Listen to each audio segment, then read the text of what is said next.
Hey everyone, this is a treatment session with one of my buddies just to kind of show you guys a little bit more about what we do in a chiropractic treatment.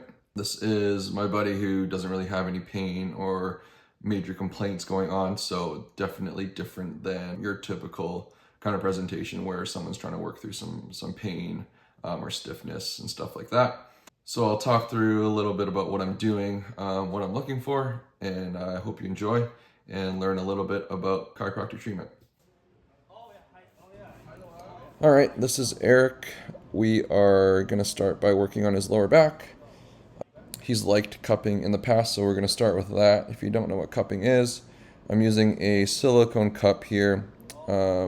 Squeeze it onto his back with some lotion, and then I'm just sliding it across his skin to create some decompressive forces between his skin and the muscle and fascia underneath. So a lot of the times nerves can get kind of entrapped or compressed underneath the skin, so this can help with that. It also just brings some blood flow as well as provides the brain with a kind of novel stimulus. Now I'm just gonna do a little bit of muscle work on his lumbar paraspinals. Try to save my fingers and thumbs, so I'm going to use a fist here.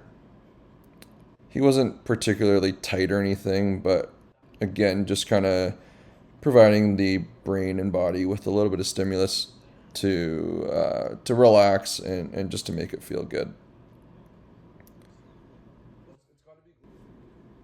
So I'll do that on both sides, and then we're going to move on to this area, kind of in between the QL and lumbar paraspinals.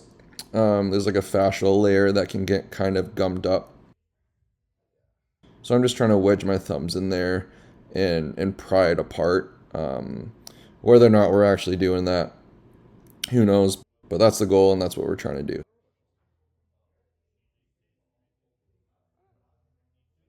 We're going to work on his glutes a little bit. So I'm using the flat of my elbow into some of the muscles here. I'm kind of pinning it down, and then with his knee bent, I'm pushing his foot towards the ground to rotate the hip and stretch the muscles that I'm pinning. We call it a pin and stretch. You can also do this actively, but I'm just doing it passively, so I'm moving the hip for him. Either way works. Actively is a great technique as well. But I think for Eric, I'm just want him to chill out, and so I'll move it for him. His piriformis is pretty tight on both sides, so we're gonna do a little bit of a muscle energy technique.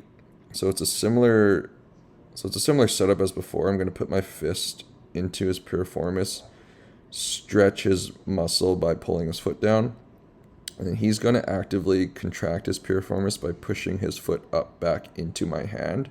So he'll hold that contraction for a few seconds, and then he'll relax, release the contraction, and I should be able to move his hip a little bit farther each time I do this. So it's a pretty good way to get a really tonic muscle to just chill out and relax a little bit. Push here. Push back. Yep.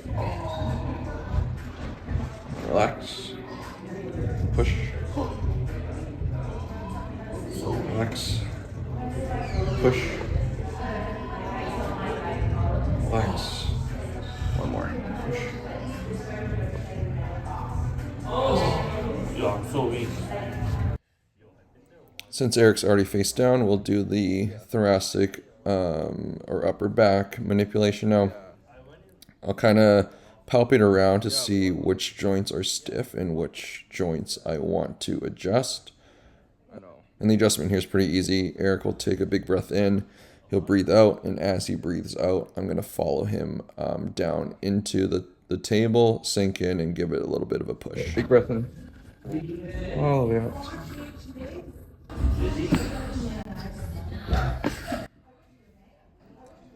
Easy as that. And next we're going to do the lumbar adjustment. I'll set up Eric on his side, and then I'm going to kind of palpate again to see what joints are stiff, to see where I want to do the adjustment. So I just roll him under me, kind of give a little push on the back of his pelvis and hip. And then here's the same on the other side.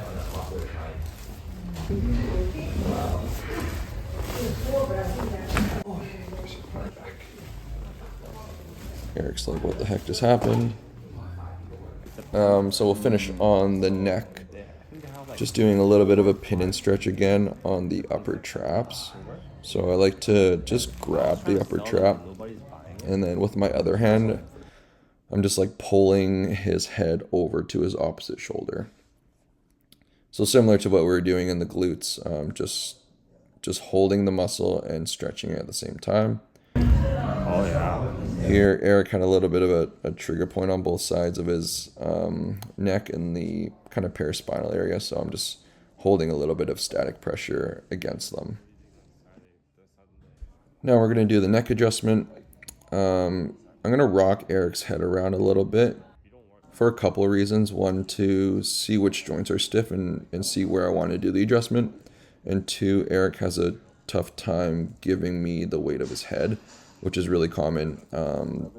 People just have a tough time sometimes relaxing their head and allowing me to do the adjustment, which is understandable. It's definitely a weird experience having someone hold your head and essentially trying to crack it.